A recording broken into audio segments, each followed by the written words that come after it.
जिला प्रशासन।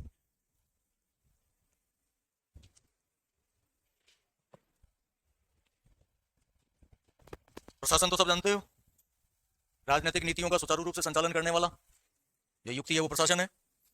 हमें अध्ययन करना है जिला प्रशासन। अब ये जिला अस्तित्व में कैसे आया, तो हर चीज के विकास का एक क्रम होता है। जैसे हम लोगों के लिए भी कहते हैं कि मानव अध्ययन जो है एंथ्रोपोलॉजी, उसके अनुसार हमें भी ये बताया जाता है कि अपन भी अपने पूर्वज जो थे वो बंदर थे, फिर वहां से अपन मानव बने। तो ये भी अगर संस्थाओं की बात करें तो कभी कबीले हुआ करते थे, उन कबीलों से आज हमारे पास में ऐसी संस्थाएं हैं।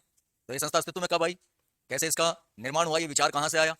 तो ये जो सारा का सारा एक प्रशासनिक जो एक विभाजन है, वो प्रशासनिक विभाजन में जब हम अध्ययन करते हैं तो हम ये कहते हैं कि भाई भारत एक लोकतंत्र है, और लोकतंत्र में भी कैसा लोकतंत्र है, गणतंत्रात्मक लोकतंत्र है। अब लोकतंत्र जिसमें जनता का शासन है, गणतंत्र जिसमें शासन का मुखिया वंशानुगत नहीं होता है, हमने इसको विभाजित कर दिया। तो भारतीय प्रशासन व्यवस्था में हमारे पास में पाई जाती है लोकतांत्रिक विकेंद्रीकरण।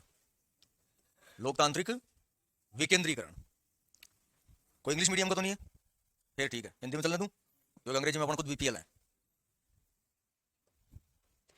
विकेंद्रीकरण अगर हो तो मैं टर्म्स बोल दूंगा, थ्रो आउट तुम इंग्लिश के अंदर मेरे से गिटर पिटर सोचने की कोशिश मत करना बिल्कुल भी। लोकतांत्रिक विकेंद्रीकरण इसका मतलब कि हमने लोकतंत्र को क्या कर दिया, डिवाइड कर दिया, बांट दिया। तो भारत में हमने लोकतंत्र को कितने भागों में बांटा है, 3 भागों में, 3 स्तर पे बांटा है। कौन कौन से स्तर हैं, एक स्तर तो है केंद्र, एक स्तर है राज्य, और एक स्तर है स्थानीय। तो लोकतंत्र का विभाजन तो कितनी जगह हुआ, 3 जगह। लेकिन इस लोकतंत्र की संस्थाओं को अगर हम देखें तो ये लोकतंत्र की जो संस्थाएं हैं,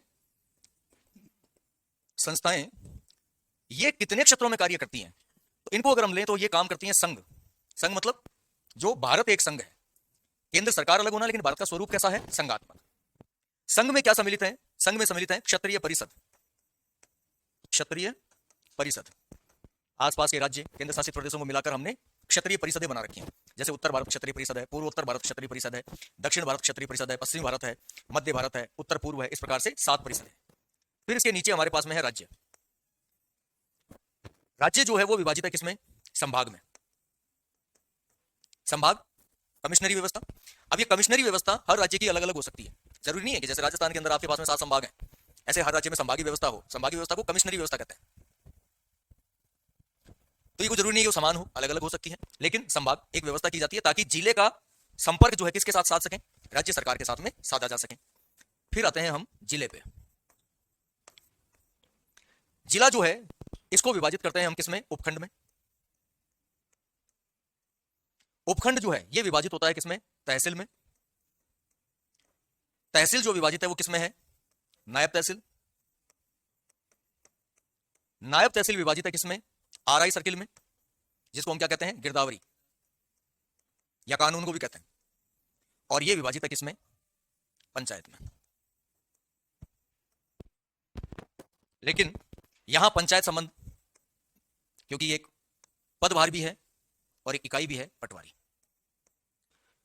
अब इनमें से कुछ चीजें तो आज वर्तमान में है, प्रत्यक्ष रूप से दिखाई देती है, लेकिन कुछ चीजें हमको गौण रूप में दिखाई देती हैं, प्रत्यक्ष उनका अस्तित्व नहीं है। जैसे आप लोग अपना एड्रेस भरते हो, तब आप उसमें भरोगे कि मैं अमुक, मैं, ये मेरी पंचायत है, ये मेरी तहसील है, ये मेरा जिला है, ये मेरा राज्य है, यही भरते हो। क्या आप गिरदावरी सर्किल भर रहे हो, क्या आप नायब तहसील भर रहे हो, लेकिन आप तहसील भरते हो।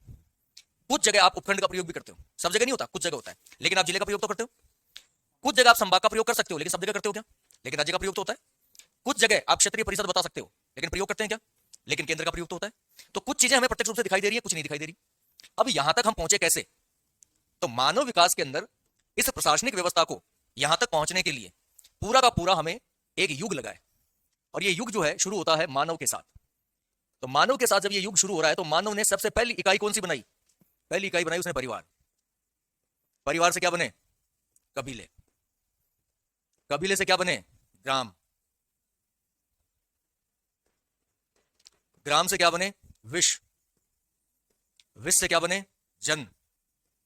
जन से क्या बना, जनपद। और जनपद से क्या बना, महाजनपद। और महाजनपद से क्या बना, राष्ट्र या राज्य।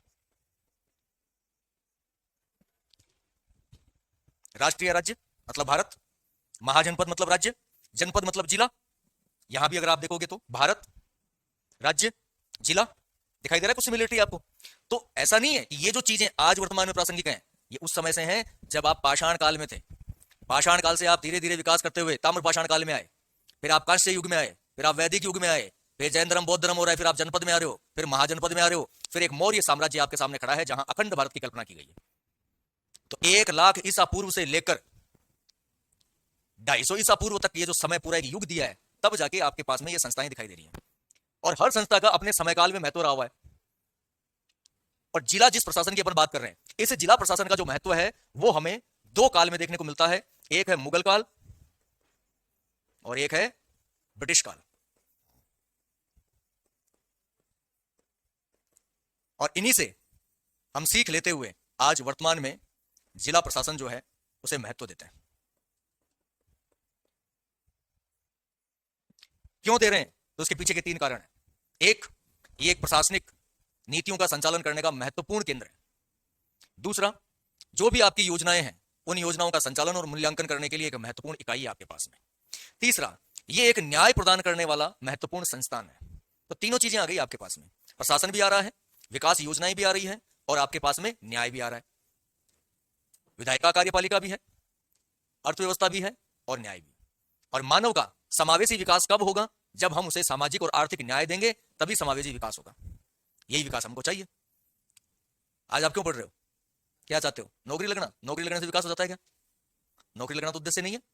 नौकरी लगोगे तो आपका एक आर्थिक पक्ष जो है वो सुरक्षित हो जाएगा। दूसरी ओर सामाजिक पक्ष में आपकी एक उपलब्धि जो है उसके कारण आपके सम्मान में बढ़ोतरी होगी। तो आप कहां पहुंच गए? समाज में पहुंच गए हो आप। समाज से आपका खुद का जो व्यक्तित्व है उसका आकलन किया जाएगा, आकलन करके आपका उदाहरण दिया जाएगा, मतलब आप सेलिब्रिटी बन गए एक नौकरी के चक्कर में। इससे पहले आप भीड़ थे।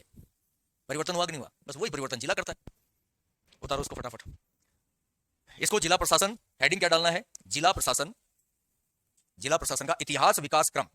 जिला प्रशासन का इतिहास विकास क्रम। जहां ना समझ में आए अपने हाथ खड़ा कर लेना आराम से और बता देना यहां दिक्कत है, ये समझ में नहीं आया। हाँ, और जो टॉपिक चल रहा है उसी टाइम पूछ लेना। विकास क्रम इतिहास, विकास क्रम इतिहास। क्योंकि कई टाबर क्या है कि टॉपिक पूरा कंप्लीट हो जाता है उसके बाद जागते हैं कि फलाना टॉपिक समझ में नहीं आया। तो अपने अभी बेटी बाप के ही है, कोई लड़ी गीत गाने के बाद में वापस नहीं आऊंगा मैं। हाँ। जीमने के बाद चढ़ू है।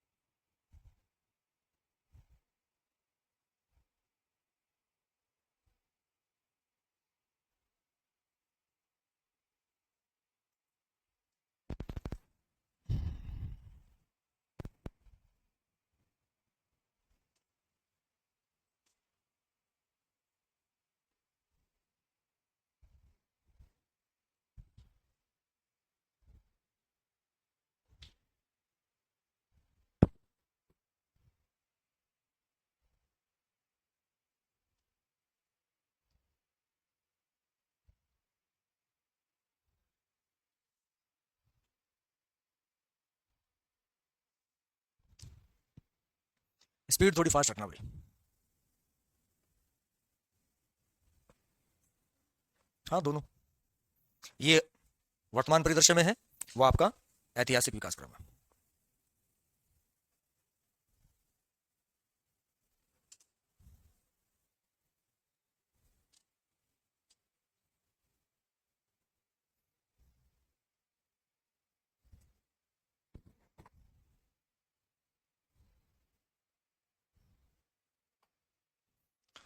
उतार लिया?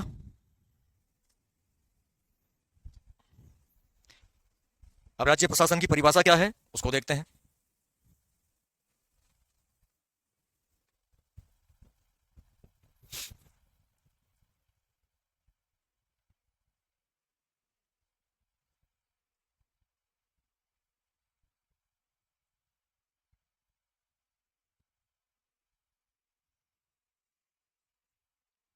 कर दो स्लाइड चेंज। अब है परिभाषा कि जिला प्रशासन किसे कहा जाता है। अब परिभाषा से ही कई बार क्या है सीधा सा आपको दे देते हैं जिला प्रशासन से तात्पर्य क्या है। तो राज्य शासन के उद्देश्यों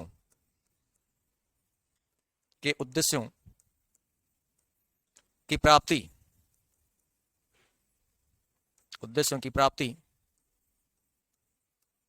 करने वाली व्यवहारिक एजेंसी राज्य का जो शासन है, उस राज्य शासन के उद्देश्य क्या है, उन उद्देश्यों को हम कैसे प्राप्त कर सकते हैं, उन्हें प्राप्त करने के लिए हमारे पास में जो एक व्यवहारिक एजेंसी है जिसके माध्यम से हम उन्हें प्राप्त कर सकते हैं, वो क्या कहलाता है, हमारा जिला प्रशासन कहलाता है।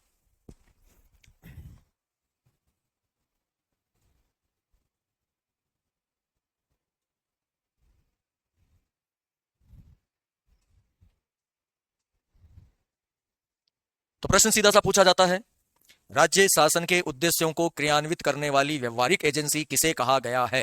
तो वो किसे कहा गया है? जिला प्रशासन को कहा गया है। दूसरा, जिला प्रशासन जो है, अगर इसे हम भारत सरकार के संदर्भ में देखें तो ये भारत सरकार के संदर्भ में क्या है भाई, ये तो राज्य के लिए हो गई, लेकिन चूंकि भारत क्या है, एक संघ है, भारत राज्यों का एक समूह है, और ऐसे राज्यों का समूह है जिसमें राज्य विनाशी है लेकिन भारत अविनाशी है।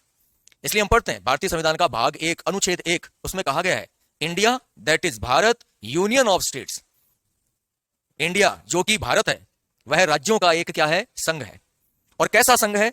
ये विनाशी राज्यों का अविनाशी संघ है। अब इसका मतलब क्या हुआ? इसका मतलब ये हुआ कि जो आपकी इकाइयां हैं, जो आपके राज्य हैं, क्या हम उन्हें तोड़ सकते हैं क्या? जैसे पंजाब है, हरियाणा है, गुजरात है, राजस्थान है, क्या इन तोड़ सकते हैं? क्यों नहीं तोड़ सकते? आंध्र प्रदेश को तोड़ के तेलंगाना बनाया ना, तभी तो विनाशी है। आप इसका सीमा को तोड़ सकते हो, इसका नाम परिवर्तित कर सकते हो, दो राज्यों को जोड़कर एक नई इकाई बना सकते हो, या दो राज्यों को तोड़कर एक इकाई बना सकते हो। तो आपने कैसे प्राप्त किया? पंजाब, हरियाणा, गुजरात, महाराष्ट्र, उत्तराखंड, छत्तीसगढ़, झारखंड, ये कैसे प्राप्त हुए? ये टूटे तभी तो प्राप्त हुए। लेकिन क्या भारत को आपने ऐसा बनाया क्या कि ये उत्तर भारत, ये दक्षिण भारत? जैसे उत्तरी कोरिया, दक्षिण कोरिया पढ़ते हो, उत्तरी सूडान, दक्षिण सूडान पढ़ते हो, ऐसा है क्या? जनसंख्या तो घनी है, भगवान की दया से हम नंबर 1 पे 140 पार है। अभी जनसंख्या को कैसे संभाले? कहीं कहीं तो 1 किलोमीटर के अंदर 12,000 लोग रहते हैं, कहीं पे 1 किलोमीटर दायरे के अंदर मात्र 17 लोग रह रहे हैं। अरुणाचल प्रदेश में 17 है, दिल्ली के अंदर 12,000 लोग हैं। अब प्रशासन नहीं चल रहा भाई, इतनी बड़ी भीड़ को कैसे नियंत्रित करें? तो हम क्या करें? उसको डिवाइड कर दें। तो 12 डिवाइड हो सकता है क्या? कभी नहीं हो सकता। इसलिए वो क्या है? अविनाशी है। राज्य क्या है? विनाशी है। तो संघ सरकार के रूप में से देखें या भारत सरकार के रूप में देखें तो जिला प्रशासन एक महत्वपूर्ण भौतिक इकाई है। तो हम कहेंगे संघ प्रशासन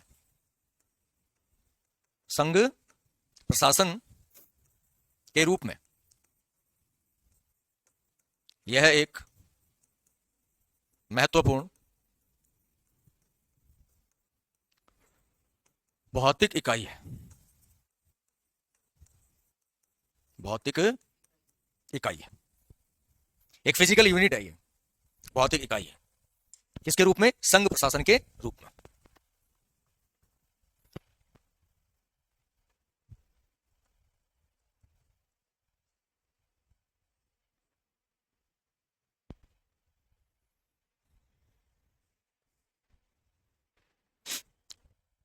कर लिया। अब अगर संवैधानिक स्थिति में देखें तो जैसे अपन संविधान में पढ़ते हैं कि भाई संघ क्या है, राज्य क्या है, संघ राज्य क्या है, पंचायत क्या है, नगर पालिका क्या है, वैसे हम लोग क्या जिला पढ़ते हैं क्या?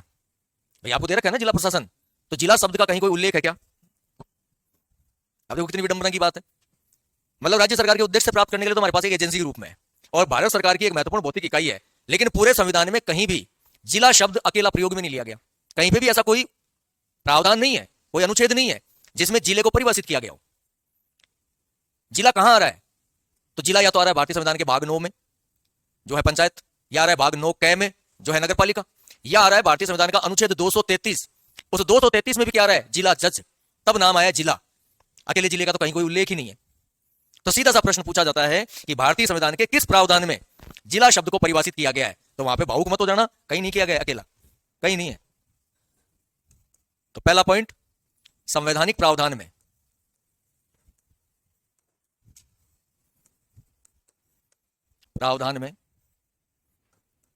अकेला जिला शब्द उल्लेखित नहीं है।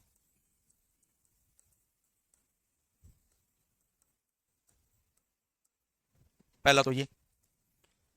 दूसरा, अनुच्छेद 233 जिला जज रूप में उल्लेख है। अब यहां पे जिला कोई भौतिक इकाई है क्या, या कोई प्रशासनिक इकाई है? ये तो प्रशासन की एक पदनाम इकाई का उल्लेख कर रहा है कि भाई कोई जिला जज है, उस जज का प्रावधान यहां किया गया है। ऐसा थोड़ा ना कि जिला कोई प्रशासनिक इकाई है या जिला कोई भौतिक इकाई होता है इस रूप में किया गया हो ना। भारतीय संविधान का भाग 9 और भाग 9 क में जिला शब्द उल्लेखित है, वो भी कई बार।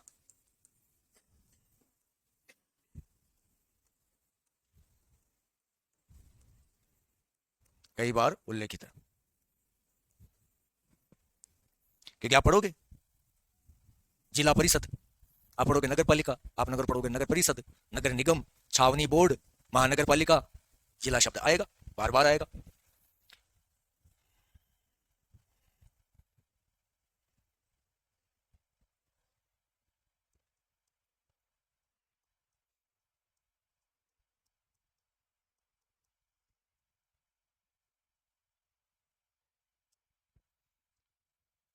अब इसमें भी ये जो प्रावधान आपको दिखाई दे रहा है, इस प्रावधान में ऊपर वाली लाइन में क्या लिखा है? राज्य शासन के उद्देश्यों की प्राप्ति करने वाली व्यवहारिक एजेंसी जिला प्रशासन। दूसरे में लिखा है राज्य प्रशासन के रूप में एक महत्वपूर्ण इकाई है, यह भी जिला प्रशासन के लिए लिखा गया है। बाकी जो 3 नीचे प्रावधान है ये भी जिले संदर्भ के अंदर लिखा गया है। अब आगे जो लिखा जाएगा वो भी जिला संदर्भ के रूप में ही लिखा जाएगा, इसमें मेरा कोई व्यक्तिगत विश्लेषण नहीं किया जाएगा।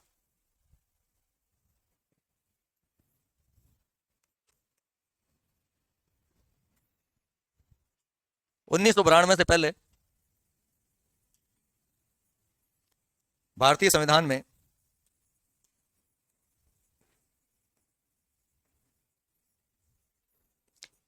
जिला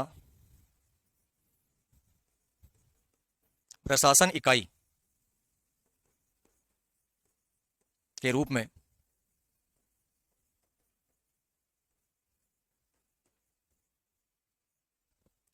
उल्लेखित नहीं था। मतलब इसको बेचारे को प्रशासनिक दर्जा कब मिला है? 1992 में जाके। और 1992 में क्या हुआ था? 73वां 74वां संविधान संशोधन प्रावधान, जिससे आपके पंचायत और आपकी जो नगर पालिकाएं हैं उनको संवैधानिक दर्जा दिया गया है। उससे पहले आपकी पंचायत नगर पालिकाओं के पास संवैधानिक दर्जा नहीं था।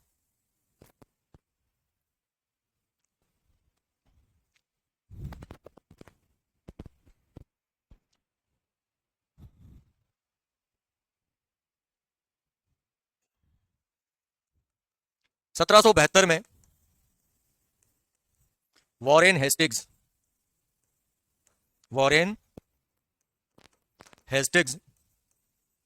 द्वारा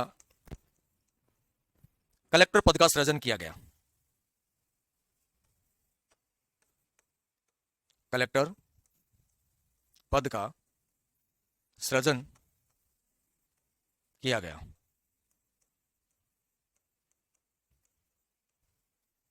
कब?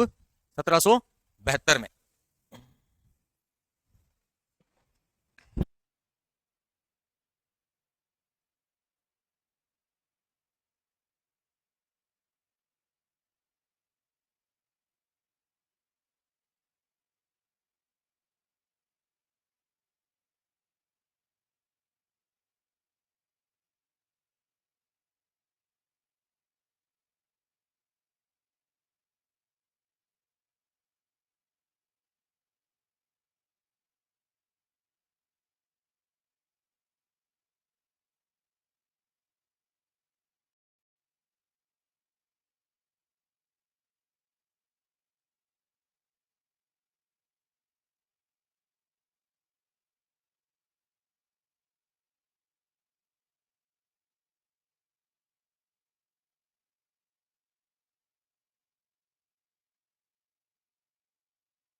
अब इनका योगदान क्या है? इनका योगदान है कि ये यहां क्यों आए थे? व्यापार करने।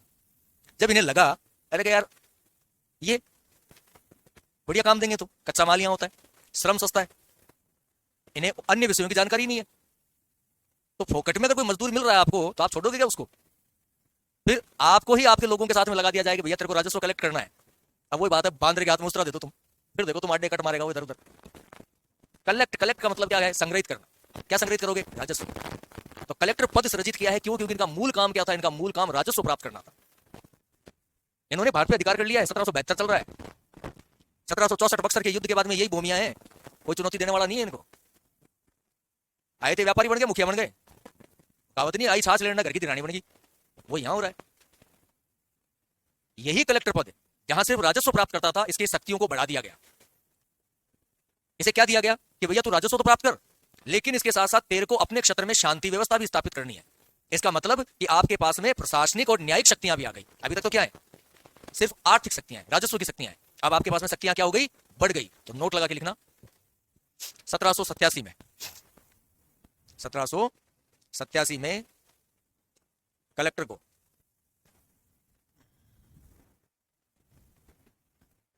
को राजस्व के साथ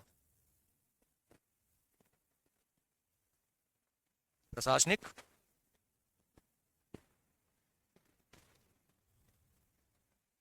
व न्यायिक शक्तियां भी प्रदान की गई।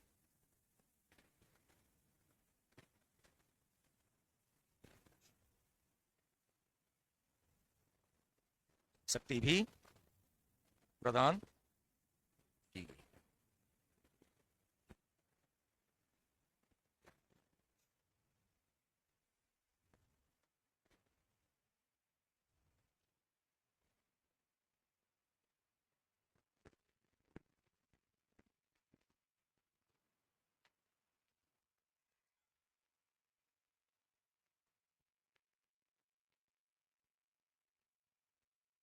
पढ़ लिया?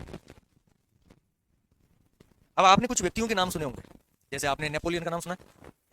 नेपोलियन, नेपोलियन बोनापार्ट, फ्रांसीसी क्रांति अगर आपने पढ़ी हो, वहां उसका नाम आता है। नेपोलियन क्यों फेमस था? ज्यादातर क्या है कि हमको बुरी चीज जल्दी याद रहती है, अच्छी चीज नहीं रहती है। अभी अपने को ये बताया कि यार हिटलर जो है बड़ा क्रूर था, लाखों करोड़ों की तादाद में उसने नरसंहार किया, यहूदियों का तो दुश्मनी पड़ा था। लेकिन अच्छा ही क्या? अच्छा ये कि एक सैनिक से बनकर, सामान्य सैनिक से बनकर वो चांसलर बना, और दुनिया का ऐसा तानाशाह बना कि उसके कारण दूसरा विश्व युद्ध हो गया।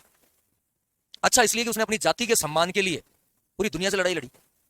और यहां हम हमारे सम्मान के लिए खुद से नहीं लड़ पाते, वो दुनिया से लड़ रहा है। क्योंकि जर्मन को किया गया अपमानित, जर्मन पुरुषों को, महिलाओं को, सबको अपमानित किया गया था पहले विश्व युद्ध के बाद में। अब आप किसी को अपमानित करोगे, वो चुप बैठ जाएगा, मौका मिलेगा घोयरा होता है वो, ऐसा भटका भटका पानी नहीं मांगता आदमी। अगले ने बताया, तो यही कलेक्टर है। ये जब तक शांत है तब तक शांत है, इसके गोचा हुआ नहीं और ये घोयरा बना नहीं। मतलब लिटिल नेपोलियन किसको कहा जाता है?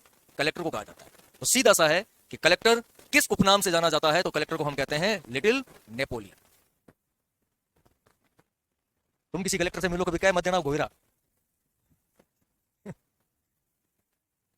कलेक्टर पद को, ये इसकी राजस्व और मजिस्ट्रेट जो पावर है ना, उसके कारण कह रहे हैं इसको, कलेक्टर पद को लिटिल नेपोलियन कहा जाता है। नेपोलियन।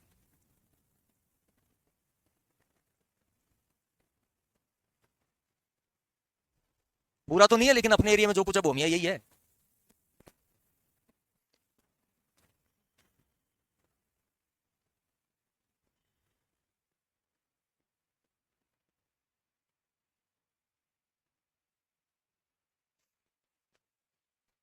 अब देखो, मैंने कल भी आपको बताया था कि राजस्थान के एग्जामों के अंदर एक सबसे बड़ी समस्या ये है, पहला कौन है उसके पीछे पड़े रहते हैं।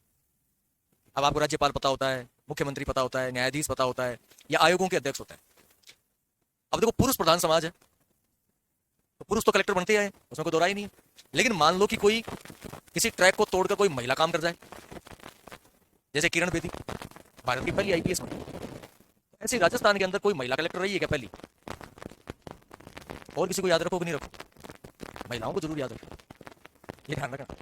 क्यों? क्योंकि अगर किसी सेगमेंट में पहली बार कोई महिला बन रही है ना, तो 50% मान के चलो कि वो क्वेश्चन किसी न किसी के दिमाग में क्लिक जरूर करेगा। क्यों? क्योंकि महिला सशक्तिकरण का जमाना है। अब महिलाओं को खुद को याद नहीं रहता, पुरुषों को तो कहां से याद रहेगा? लेकिन रखना पड़ेगा। नाम है ओर्टिमा बोर्दियो, अब नाम ही उठपटांग है। हम है क्या हुआ? ये एंग्लो इंडियन है एक तरीके से। प्रथम महिला कलेक्टर कहाँ? राजस्थान में। कलेक्टर ओर्टिमा बोर्दियो। इसका कारण क्या है कि देखो, पहले शिक्षा जो है ना, ये लिमिटेड वर्ग में ही थी, सब वर्गों में नहीं थी। और इनमें भी अगर आप देखोगे तो ज्यादातर आपको कौन मिलेंगे?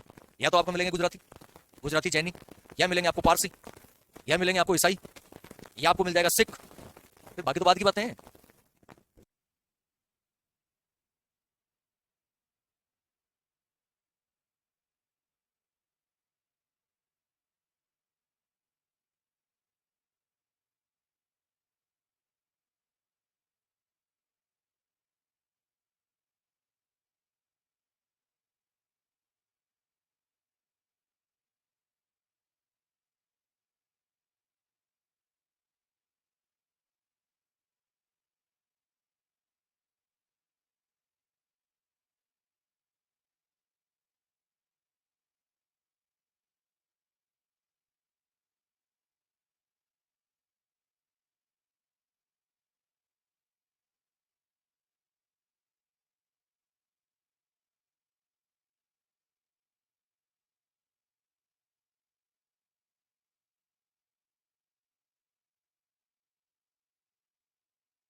कारण कि आप समय के अनुसार उससे आगे चलने का प्रयास करोगे।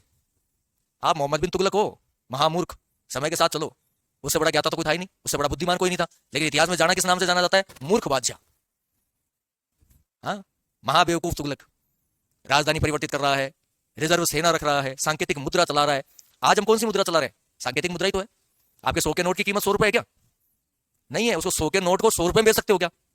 उसकी खरीद है 100 रुपए, उसकी कीमत नहीं है 100 रुपए। सांकेतिक मुद्रा ही तो है, उसने उस परिस्थिति के अनुसार चलाया। सेम ऐसा ही प्रशासन के अंदर होता है। प्रशासन में आपको नित्य नया कोई ना कोई एक अचीवमेंट दिखाई देगा। यहां से शुरुआत हो रही है आपके राजस्थान जिला प्रशासन की, जिसके अंदर अब तक जो आपने देखा था वो एक तथ्यात्मक चीज थी। अब इसके बाद में हमें देखना है कि जिला कलेक्टर जो होता है, जिले का जो मुखिया है, उसके पास में क्या क्या पावर्स हैं, क्या क्या शक्तियां हैं। तो अपने को लगता है ना, जिला कलेक्टर है, बत्ती वाली गाड़ी है, बढ़िया गनमैन है, एक क्वार्टर मिला हुआ है, 4-5 नौकर हैं, भाई साहब चश्मा लगा के हैं, ठुकरा के मेरा प्यार मेरा इंतकाम देखेगी, है रील लग रही है। ऐसा कुछ नहीं है। रियल ये है कि उसको पूरे एक दिन के अंदर उसके पास लगभग 2500 से 3000 विभाग होते हैं जिले के, जिसमें वो लगभग 2500 से 3000 काम संभालता है। अगर एक्चुअल कलेक्टर के अनुसार काम करे तो आप कल्पना करो 24 घंटे उसके पास में बहुत है क्या? वो भी कम पड़ेंगे। केंद्र सरकार की योजनाएं, राज्य सरकार की योजनाएं, फिर जिले का प्रशासन चलाना, जिले में शांति बनाना, जिले के अंदर उन योजनाओं के लाभान्वित जो हैं, उस जिले के राजस्व से संबंधित जो क्षेत्र है, उन सब का पूरा डेटा एनालिसिस करना आसान काम नहीं है। तो जिले में छोटे से छोटे कर्मचारी, ग्राम सेवक से लेकर राजस्व के सबसे छोटे कर्मचारी पटवारी से लेकर उच्च से उच्च जो पद है उसका खुद का, वहां तक का पूरा एक चैनल मेंटेन करना पड़ता है उसको। ये उसका काम है। फिर उसको सहयोग देने के लिए कौन है? तो गृह विभाग का एक व्यक्ति है जिसको हम कहते हैं, पुलिस विभाग का एक व्यक्ति है जिसको हम कहते हैं एसपी। वो उसके निर्देशन में शांति बनाता है। तो इसके प्रशासनिक जो वर्क है, इसके जो न्यायिक कार्य हैं, इनकी अगर हम बात करें तो जिला कलेक्टर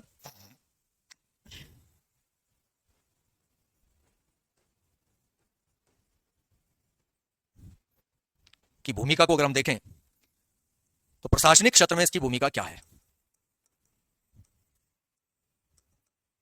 तो प्रशासनिक क्षेत्र में पहली भूमिका तो यही है कि जिला प्रशासन का क्या है? मुखिया है। जिला प्रशासन का मुखिया है। अब जिला प्रशासन का मुखिया होने के नाते क्या क्या काम करेगा? अब मान लो आपको मुखिया बना दिया जाए, आप क्या काम करोगे? सबसे पहला तो आप क्या करोगे? निर्देश देना शुरू करोगे। निर्देश की कोई पालना नहीं करेगा तो उसके विरुद्ध कार्रवाई करोगे, अनुशासनात्मक, मतलब अनुशासन बना के रख रहे हो। फिर जो काम है उस काम को बेहतर कैसे किया जाए उसके लिए नीतियां बनाओगे ताकि आप कम समय में ज्यादा कार्य कर सको, आपको लाभ ज्यादा हो सके। तो इसकी जो प्रशासन मुखिया के रूप में इसकी जो भूमिका है, इस भूमिका में ये क्या कर रहा है? ये प्रशासन संचालन,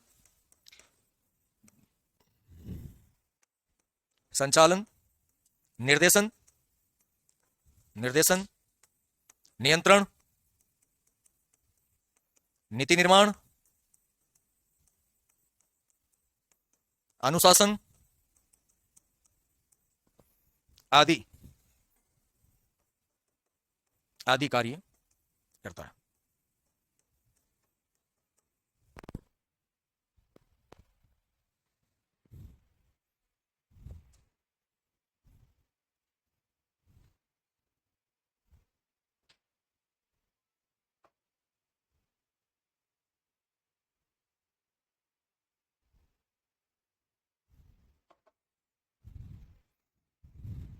उतार लिया।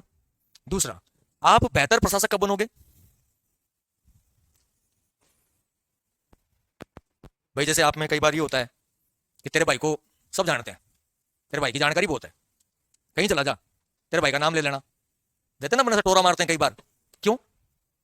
क्या कारण है? भाई आपको कब जानेगा? जब आप उसके संपर्क में होगे। इसका मतलब आपका जनसंपर्क बहुत अच्छा है, इसलिए आप अगले हो गए तो भाई कहीं चला जाना, चाहे भाई का नाम ले लेना, तेरा काम हो जाएगा। तो इस भाई साहब के जो काम हो रहे हैं, इसको अच्छा प्रशासक जो बोला जा रहा है, इसके पीछे कारण यही तो है कि जनसंपर्क अधिकारी है। भाई किसी जिले में कलेक्टर आया, अब वो कलेक्टर अपने क्वार्टर और मुख्यालय या प्रशासनिक विभागों में एक गांव का आदमी अगर उसको जानने लग जाए, एक किसान तक अगर उसकी पहुंच हो जाए, वो कब होगी? जब वो जनसभाएं करेगा, जनसंपर्क करेगा। अपने जिले के जो भी उपखंड हैं, तहसीलें हैं, पंचायतें हैं, पंचायत समितियां, वहां जाएगा, रात्रि सभाएं करेगा, आम सभाएं करेगा, लोगों से पूछेगा आपकी समस्याएं क्या हैं, उन समस्याओं का निदान करेगा, जनसंपर्क में रहेगा। तब लोग कहेंगे यार हमारे कलेक्टर आया था।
क्या ये होती है चीज?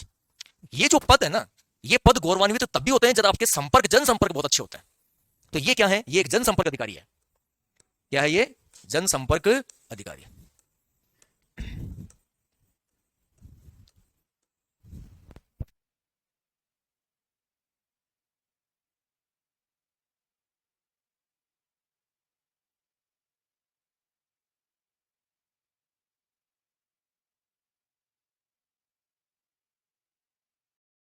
ठीक है, अब देखो कलेक्टर के कार्य देख रहे थे अपन।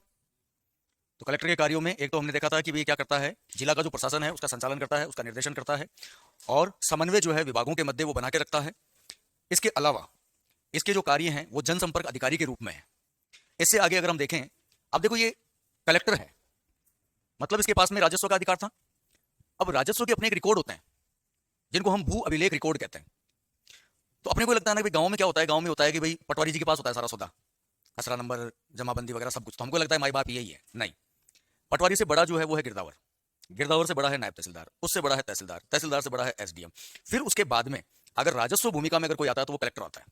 इसलिए अगर कहीं भी किसी प्रकार का कोई विवाद होता है तो विवाद हमेशा एसडीएम से शुरू होते हैं या तहसीलदार से शुरू होते हैं। तो आपका भूमि का कोई विवाद है, चाहे सीमा का विवाद हो, पथरगड्डी का विवाद हो, रास्ते का विवाद हो या कोई भी विवाद हो, या आप कभी अपने भूमि विकास के लिए किसी प्रकार का कोई ऋण है या आपका कोई तकाबी ऋण है, तो ऐसे जो विवाद होते हैं तो वो आप शुरुआत कहां से कर रहे हो, या तो तहसील से कर रहे हो या सीधा कलेक्टर के पास में कर रहे हो। तो ये जो व्यक्ति है, चूंकि ये जिले का पूरा राजस्व रिकॉर्ड उसका प्रमुख है ये, तो ये क्या करता है कि भू राजस्व रिकॉर्ड व तकाबी ऋण वसूली संबंधी प्रावधान शक्ति।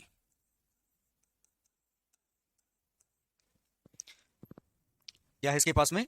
भू राजस्व रिकॉर्ड और तकाबी ऋण, इनसे संबंधित अगर कोई भी विवाद होगा तो उसके प्रबंधन की शक्ति जो है वो किसमें निहित होती है? कलेक्टर में निहित होती है। अब तकाबी ऋण क्या होता है? नोट लगा के लिख लेना। तकाबी ऋण किसानों को दिया गया अल्पकालीन ऋण, किसानों को दिया गया अल्पकालिक ऋण। हाँ, तकाबी ऋण होता है किसानों को दिया गया अल्पकालिक ऋण।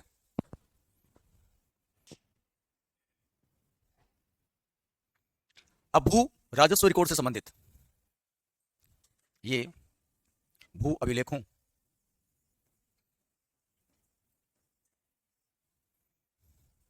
के संरक्षण व संशोधन करता है। जैसे कई बार होता है बाय मिस्टेक किसी की जमीन किसी और के नाम हो गई, खाता किसी और के नाम खुल गया, खसरा नंबर किसी और के चढ़ गया, या फिर नाप जोग में कई बार क्या होता है 19-20 हो जाता है। तो आप देखते हो पटवारी जी आते हैं नापने के लिए, तो आते हैं सांकड़ लेके, जरीब बोलते हैं उसको। अब कोई पढ़ा लिखा आदमी है उसको तो पता है कि जरीब में कड़ियां कितनी होती है। अब ये पढ़ा लिखा नहीं होगा बेचारा, उसकी जमीन की मेथी मिल देंगे, एक कड़ी निकाल दी, पूरी पाट की मेथी चिमक गए वो। या 13 कड़ियां अगर पूरी हैं तो आप उसको मापो, तो आपकी जो पैमाइश है वो प्रॉपर आएगी। अब एक कड़ी कम हो गई तो पैमाइश क्या हो गई? ऑटोमेटिक 13 होते हैं उसमें, जरीब में कड़ियां 13 कड़ी बोलते हैं उसको, उससे मापते हैं। तो इसके अंदर अगर किसी प्रकार का कोई विवाद है, उसको अगर सुधारना है, तो ये सारी चीजें जो है ये कौन करेगा? आपका कलेक्टर जो है वो ये सारी चीजें करता है। इसके अलावा जो आबादी भूमि है,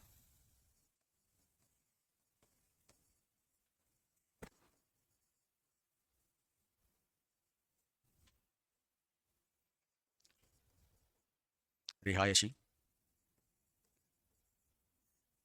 क्षेत्र संबंधी कार्य, अपने जिले से संबंध में जो भी आबादी भूमि है, उस आबादी भूमि का आवंटन है या उससे संबंधित अगर कोई विवाद है, रिहायशी कोई विवाद है, तो उसका निस्तारण कौन करेगा? कलेक्टर करेगा।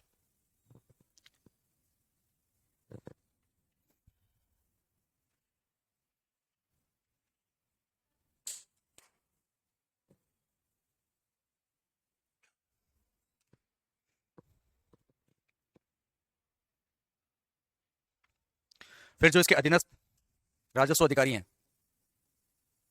अधीनस्थ राजस्व अधिकारियों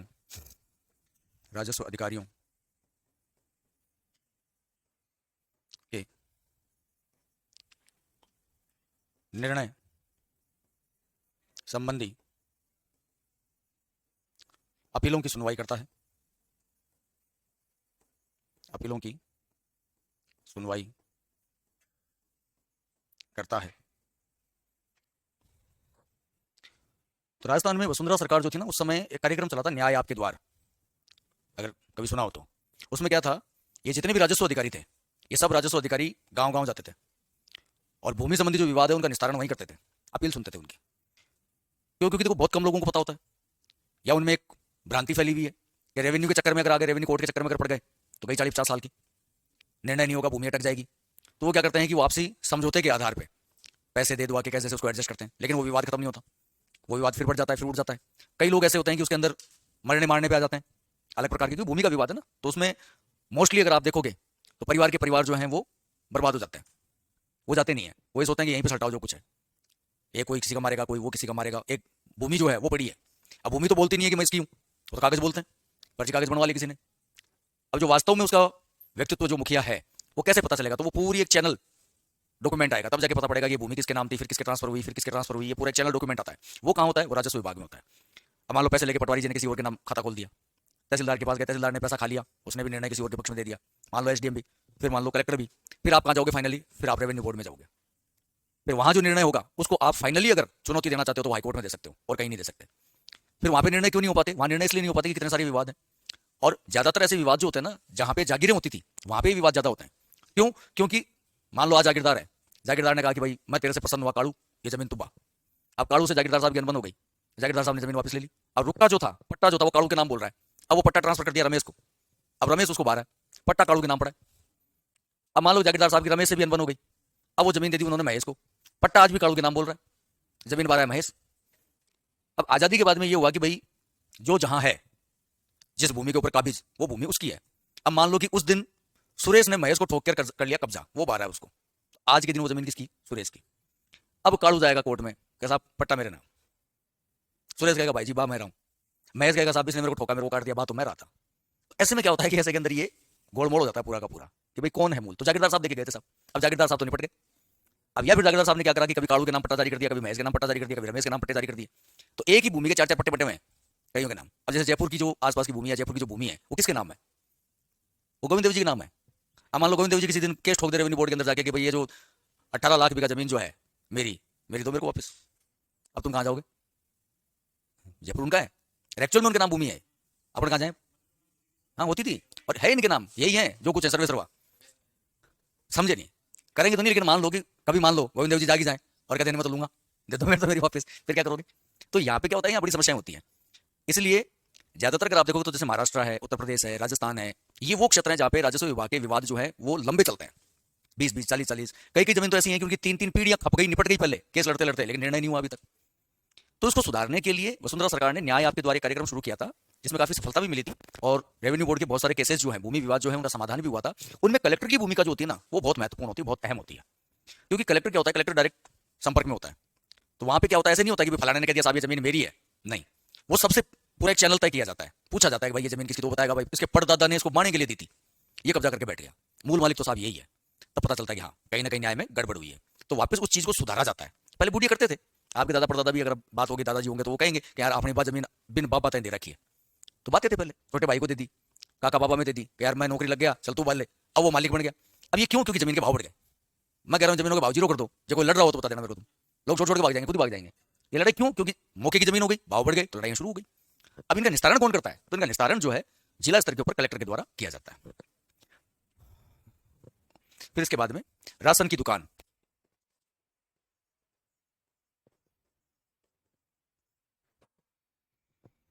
शराब, पटाखे,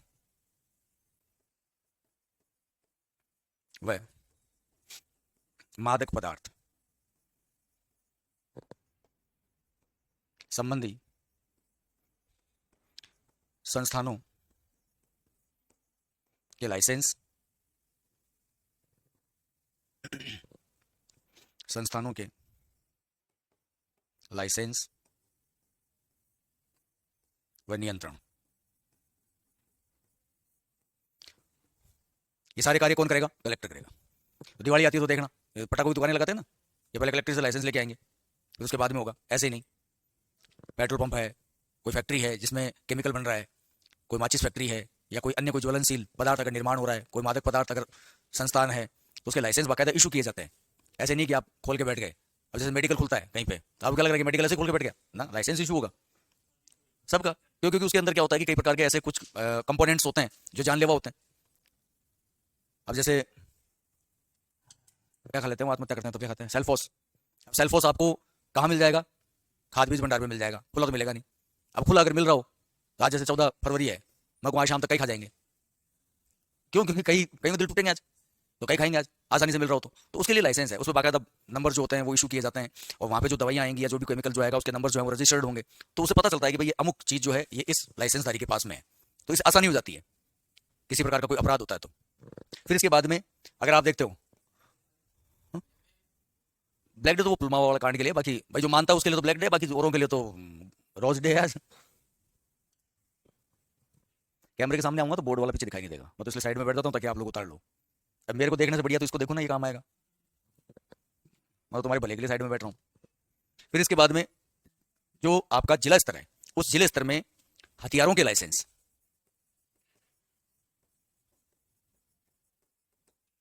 लाइसेंस मान्यता व निरस्त करने की शक्ति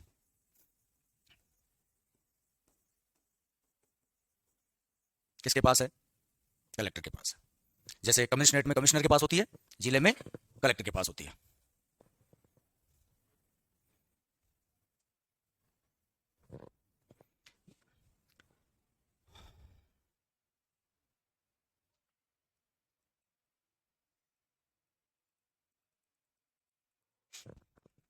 फिर इसके बाद में ये पदेन श्रेणी का या पदेन प्रथम श्रेणी का, पदेन प्रथम श्रेणी मजिस्ट्रेट होता है,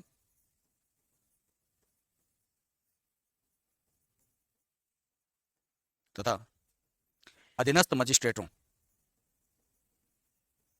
मजिस्ट्रेटों मजिस्ट्रेटों पर नियंत्रण रखता है, नियंत्रण रखता है।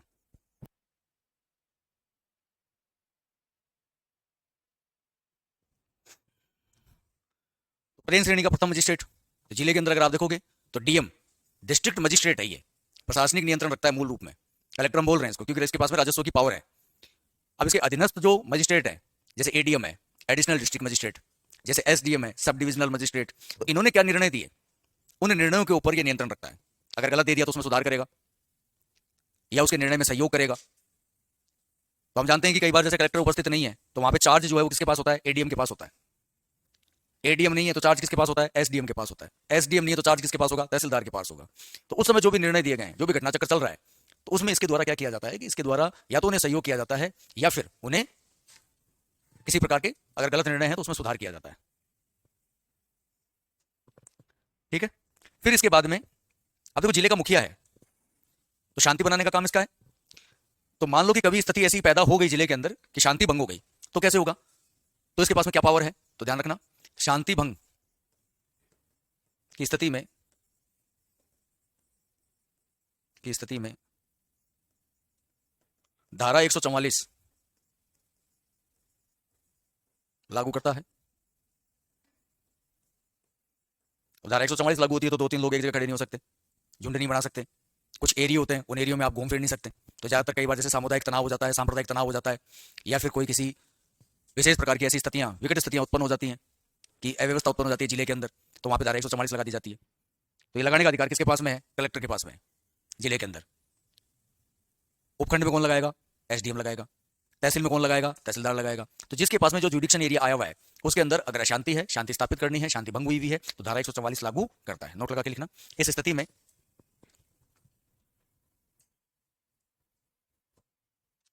में जिले की समस्त शांति व्यवस्थाओं का नेतृत्व करता है। जिले की समस्त शांति व्यवस्थाओं का नेतृत्व करता है। शांति व्यवस्था का नेतृत्व करता है। इस स्थिति में जिले की समस्त शांति व्यवस्थाओं का नेतृत्व करता है। लीडर हो गया ये, जबकि एक्चुअल में काम कौन करेगा, एक्चुअल में काम तो पुलिस करेगी। तो कलेक्टर के निर्देशन में ये कार्य करता कौन है, ये कार्य करता है एसपी या पुलिस फोर्स करती है, लेकिन डायरेक्शन किसके होते हैं, डायरेक्शन कलेक्टर के होते हैं। फिर इसके बाद में जिले में अगर जेल है तो ये जेलों का निरीक्षण करता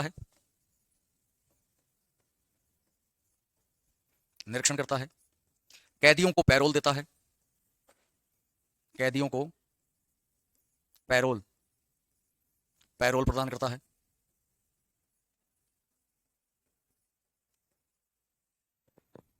जेल जो हम जेलों का निरीक्षण करेगा, कैदी जो हैं उनको पैरोल देगा। जिले का वार्षिक, अभी बता रहा हूं, जिले का वार्षिक आपराधिक रिकॉर्ड प्रतिवेदन प्रतिवेदन प्रस्तुत करता है, प्रस्तुत करता है।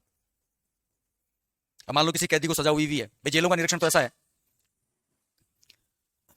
कि भाई जेल के अंदर कैदी जो रह रहे हैं उनकी स्थिति क्या है, उनका खान पान कैसा है। अंबिका जी आवाज मेरे यहां से तो आ रही है, आपकी कोई आवाज में दिक्कत है फोन फान में? मेरी आवाज तो आ रही है।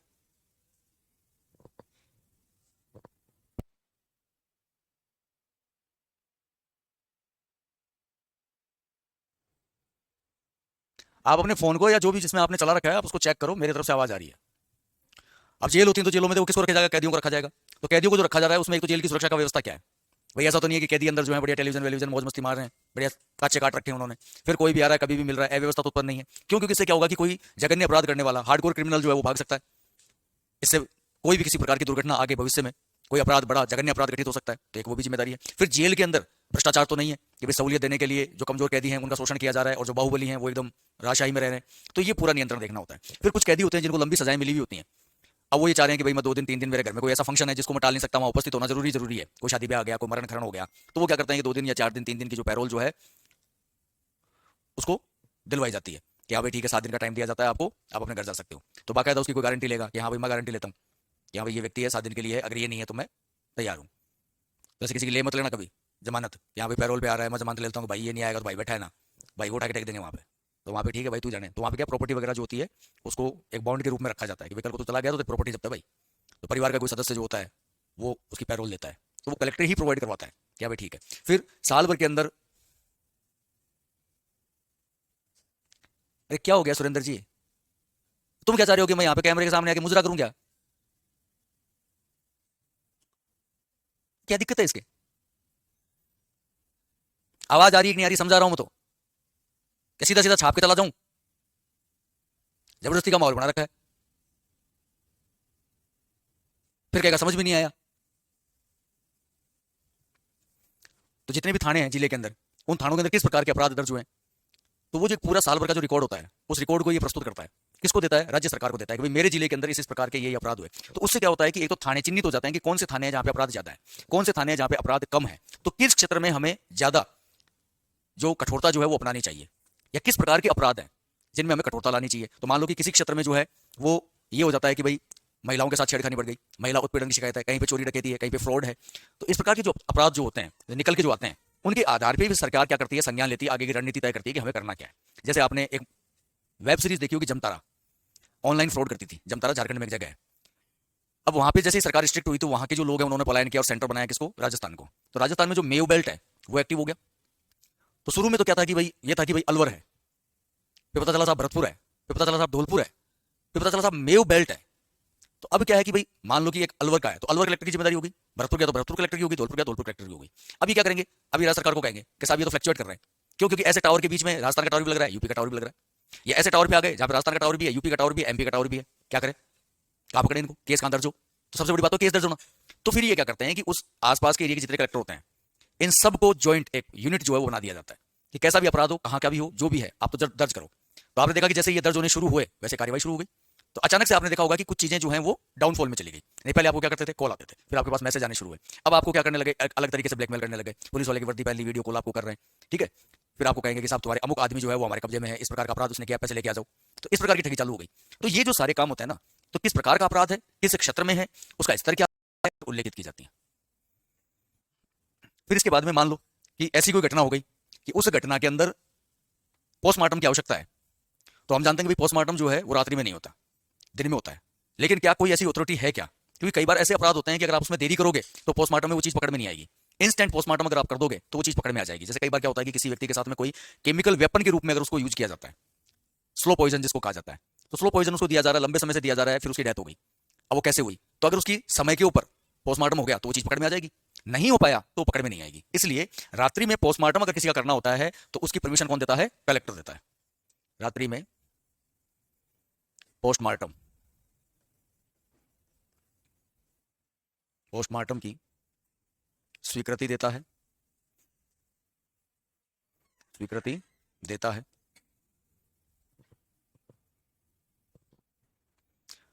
सूरज भांजी, शायद आप कल 1 से 2 वाली क्लास में थे, तो शायद मैंने आपको उस समय जवाब दिया था। या तो आप समझ नहीं पा रहे हो, या फिर आपको क्या है कि फिर क्लास को डिस्टर्ब करने का आपको स्वाद आ रहा है। ज्यादा है तो मैं आपको ब्लॉक टुकवा देता हूं। कल भी एक को टुकवाया था, परमानेंट कोर्स गया, अब बैठा रहेगा।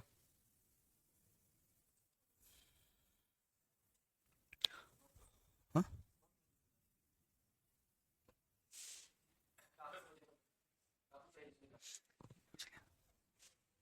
सर का हुआ। अब रात्रि में क्या है? पोस्टमार्टम। तो पोस्टमार्टम की स्वीकृति कौन देगा? आपको कलेक्टर देगा। फिर दूसरा, जो ट्रेडमार्क होते हैं ना, ट्रेडमार्क, ये ट्रेडमार्क की देखभाल भी करता है। ट्रेडमार्क की देखभाल देखभाल भी करता है।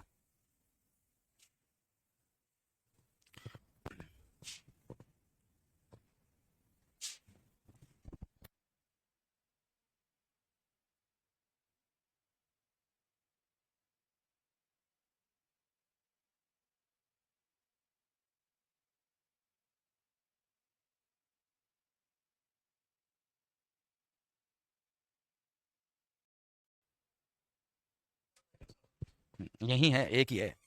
अब देखो ट्रेडमार्क क्या होते हैं, जैसे किसी क्षेत्र विशेष में क्या होता है कि कोई चीज उत्पादित होती है। अब जैसे मान लो बीकानेर में बीकानेरी भुजिया उत्पादित होता है। अब बीकानेरी भुजिया जो है, उसका उत्पादन आप बीकानेर से बाहर लाके आप किसी और जिले में करना चाहो, ठीक है, तो ट्रेडमार्क किसके पास में है? बीकानेर के पास में है। अब उसका प्रोडक्शन आप कर रहे हो कहीं और फिर आप उसे बीकानेरी भुजिया के नाम से बेच रहे हो किसी अदर जगह के अंदर। तो फिर क्या है कि बीकानेर जिसके पास वो ट्रेडमार्क है वो दावा करेगा कि साहब मेरा ब्रांड है, मेरे ब्रांड मेरे ट्रेड के नाम से इसका जो है संचालन किया जा रहा है, मैंने इसको पेटेंट करवा रखा है। तो फिर वो देखता है कि हाँ भाई इसके पास में ट्रेडमार्क है, पेटेंट है इसका।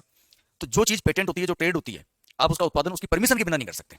या तो आप उसे फ्रेंचाइजी लो, वो आपको दे, या फिर वो खुद कहीं किसी और जगह उत्पादित करे, तभी ऐसा संभव हो सकता है। तो ये जो ट्रेडमार्क्स जो होते हैं उनकी देखभाल का काम भी जो है क्या होता है? इसका होता है जिला कलेक्टर का। फिर उसके बाद में जैसे विदेशी पर्यटक आते हैं, तो आपको क्या लग रहा है कि विदेशी पर्यटक आ रहे हैं, घूम रहे, आंड रहे, फिर रहे और चले गए?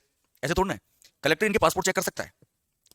क्यों? मान लो कि कोई विदेशी व्यक्ति किसी दूसरे रास्ते से कोई अपराध करके भारत के अंदर समय व्यतीत कर रहा है, गायब हो गया वो वहां से, तो उसकी मूल प्रवृत्ति कैसी है? या फिर आया कोई दुश्मन विचारधारा का व्यक्ति है, या दुश्मन देश का कोई समर्थक व्यक्ति है, किसी अदर रूट से आया, भारत में एंट्री करी और यहाँ पे अपराध करके रवाना हो गया, तो हमें क्या पता चलेगा? और आप बहुत बार देखते हो, जैसे जयपुर में अभी तो नहीं है, शुरू के अंदर बीच में ऐसा कुछ हुआ था कि कुछ लोग जो है बाहर से आए, टूरिस्ट के रूप में आए, फिर यहाँ पे आके बाबाओं के चक्कर में फंस गए, तंत्र क्रियाओं में लिप्त हो गए, तो कई फॉरेनर्स की लाशें जो है होटलों के अंदर मिली थी। फिर कई जो विदेशी लोग होते हैं उनके साथ छेड़खानी भी हो जाती है, तो आप कई बार देखते हो कि महिलाओं के साथ में कई बार की अभद्रता हो जाती है यहाँ पे। तो कैसे पता चलेगी ये जो टूरिस्ट जो है ये लीगल प्रोसेस से आया हुआ है या इलीगल प्रोसेस से आया हुआ है? तो कई होते हैं, आते हैं यहाँ पे, प्रोस्टिट्यूशन करते हैं और चले जाते हैं यहाँ से वापस। तो यहाँ पे इसका जो मूल काम है ये है, एक तो होटल जो भी है, होटल लाइसेंस लाइसेंस तथा विदेशी पर्यटकों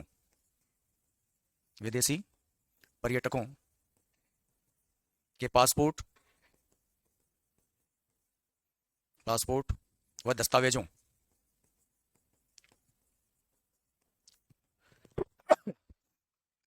को जांचता है।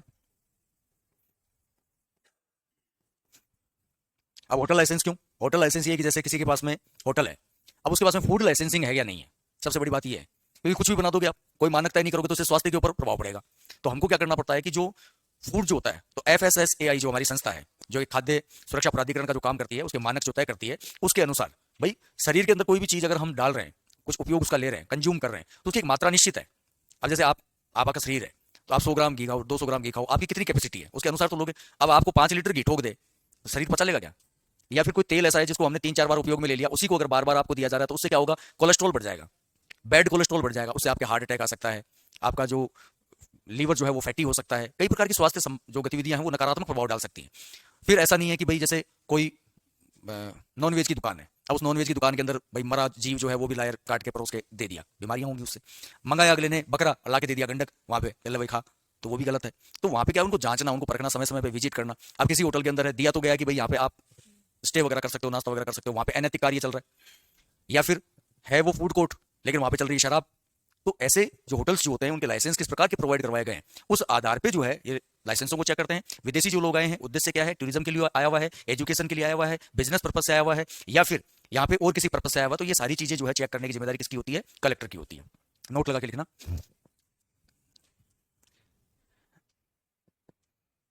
नोट लगा के लिखना। इस गतिविधि का उद्देश्य, इस गतिविधि का उद्देश्य, आवाज में कोई दिक्कत आ रही है क्या? है ये बार बार voice voice voice voice message लगे ठुके जा रहे हैं, इन दो के यारी दिखती है?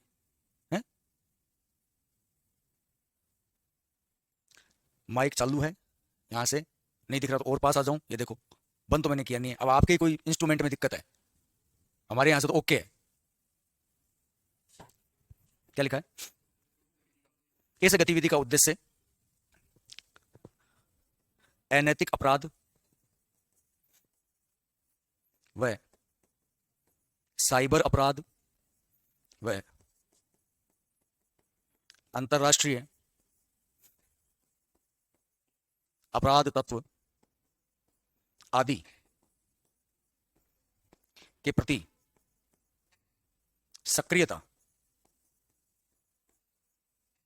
सक्रियता बनाए रखना है, बनाए रखना है।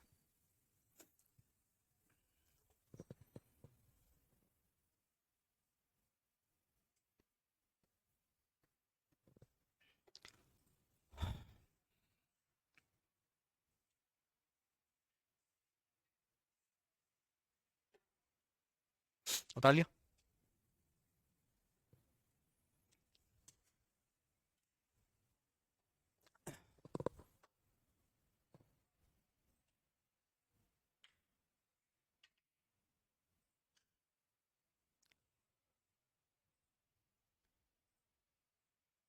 चले। इसके अलावा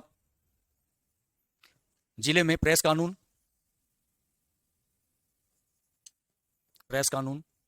व मनोरंजन कर लागू करता है। इसके अलावा जिला जनगणना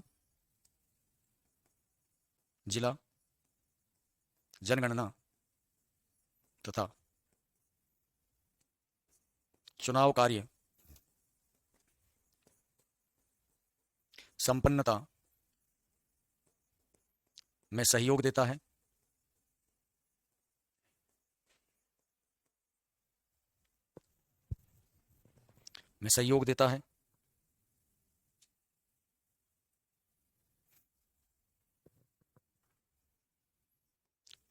जिले के सैन्य अधिकारियों से संपर्क स्थापित करता है।